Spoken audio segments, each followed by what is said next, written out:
주의 평안을 빕니다. 오늘은 그 이신칭의 믿음으로 의롭다함을 얻는다는 그러한 교리에 대해서 잠시 생각해 보도록 하겠습니다. 이 교리에 대해서는 좀 오해가 있습니다. 행위가 아닌 믿음으로만 구원을 받기 때문에 믿음만 있으면 되지 행함이 필요 없다 하는 그런 오해입니다. 그런 오해 때문에 한국교회가 여러가지로 윤리적으로나 도덕적으로 많이 문제를 갖고 있습니다. 그래서 이 교리를 좀 더 제대로 이해하는 것이 우리의 신앙생활에 바른 도움이 될 것 같아서 말씀을 드리려고 합니다. 이 이신칭이라고 하는 말은 믿음으로 의롭다함을 얻는다 하는 그런 뜻을 갖고 있습니다. 다시 풀어서 말씀을 드리면 하나님께서는 우리의 그 믿음을 보시고 우리를 그 의로운 사람으로 인정해 준다 하는 그러한 교리입니다. 그러면 이제 각각 좀 세부적으로 살펴보겠는데요. 이 믿음이라고 하는 것은 하나님의 약속, 하나님의 말씀을 신뢰하는 것을 말합니다. 예를 들면 믿음의 조상 아브라함이 무엇을 믿었느냐? 하나님의 약속을 믿은 것입니다. 예를 들면 내년에 아들을 낳게 될 것이다. 네. 그리고 이제 이삭을 제물로 바치라고 했는데 하나님께서 반드시 이삭을 살려주실 것이다 하는 이제 그러한 그 하나님에 대한 신뢰, 하나님의 약속에 대한 믿음을 가졌다는 것입니다. 좀 더 다른 면에서 보면 이 아브라함에게 했던 하나님의 약속은 아브라함을 통해서 큰 민족을 이루실 것이다. 이를 통해서 많은 민족이 복을 받게 될 것이다 라고 하는 그러한 그 하나님의 약속이었습니다. 아브라함은 이제 그 약속을 분명히 믿었던 것이죠. 그래서 그 믿음으로 인해서 의롭다함을 얻는 그러한 그 은혜를 입게 되었습니다. 그러면 이제 의롭다함이란 무엇이냐?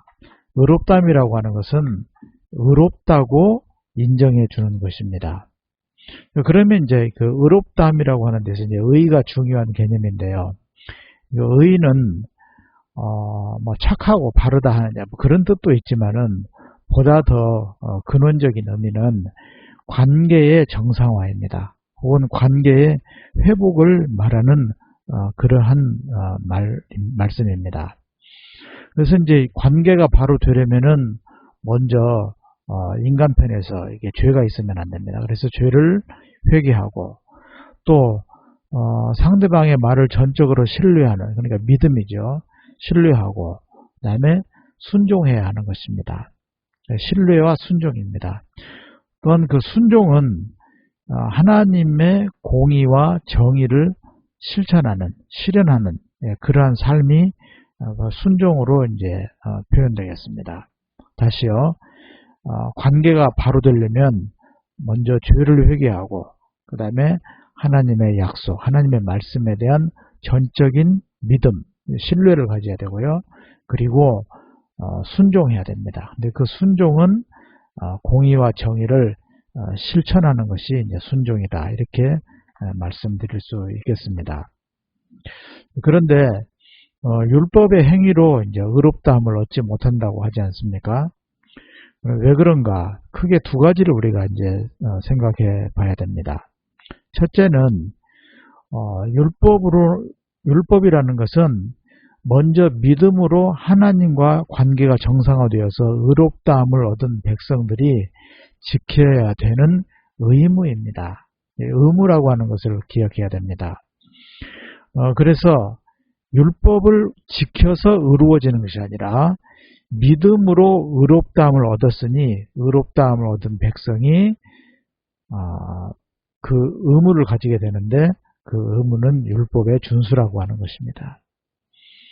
간혹 율법을 지키는 어떤 공로로 구원을 받는다 이렇게 생각하기가 쉬운데요. 그것이 율법주의입니다. 또한 공로주의입니다. 인간이 어떤 행위를 함으로써 어떤 공로를 세움으로써 의롭다함을 얻을 것이다 라고 생각하는 것인데, 이것은 왜 문제가 되냐면 이 구원의 주관자가 인간이 되어버리는 것입니다. 이 구원을 주시는 주체는 하나님이신데 우리가 하나님의 은혜로 구원을 받는 것이지, 인간이 어떤 행위로서 공로를 세웠다고 구원을 받는 그런 공로주의가 아니라는 것입니다. 그 다음에 두 번째는 이 율법 준수로는 이방인과 유대인이 하나가 될 수가 없습니다.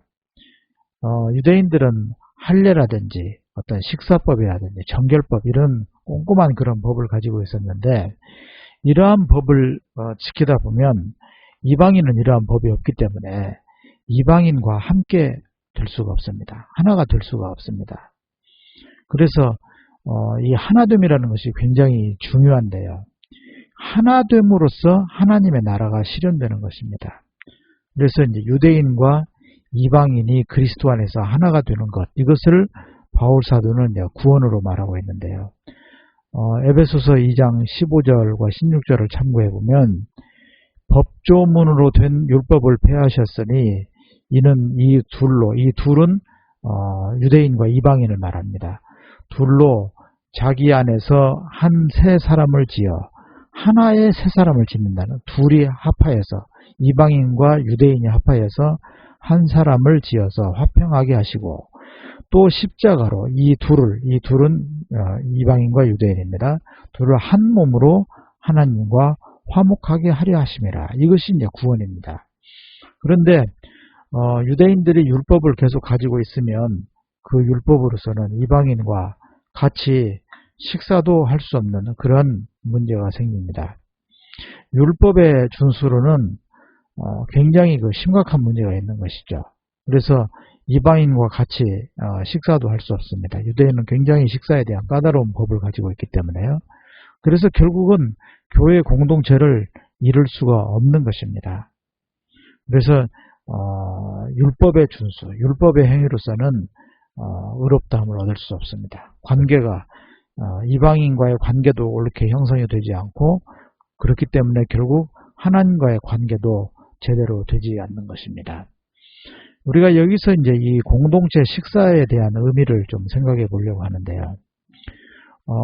예수님은 이런 말씀을 하셨습니다. 누구든지 문을 열면 나는 그에게로 들어가 그로 더불어 먹고 그는 나로 더불어 먹으리라, 이렇게 말씀하셨습니다. 이렇게 이제 먹고 마시는 그러한 관계가 이제 올바른 관계라고 하는 것이죠. 그래서 예수님께서는 제자들과 함께 그러한 그 만찬을 그렇게 하셨고요. 또 초대교회는 이것을 본받아서 예배 때마다 이런 애찬을 했습니다. 여기에는 유대인이나 이방인이나 남녀노소, 신분의 고하의 차별이 없이 누구라도 그 애찬에 참여하면서 한 몸이 되는 것을 경험했던 것입니다. 이것은 또 다른 면에서 굉장히 중요한 가치가 있는데요. 사람은 이렇게 공감을 이루는 그러한 이웃과 같이 먹고 마실 때, 그때 굉장히 행복해진다고 합니다. 왜냐하면 이제 외로움이 없어지기 때문입니다. 이 점을 이제 조금 우리가 초대교회가 했던 애찬과 결부시켜서 생각한다면, 초대교회 교인들이 그리스도 안에서 이러한 애찬을 서로 나눔으로써 정말 마음의 근원적인 그런 행복감을 가질 수 있었던 그러한 중요한 예전이 아니었던가, 그런 관습이 아니었던가, 이렇게 생각해 볼 수 있겠습니다.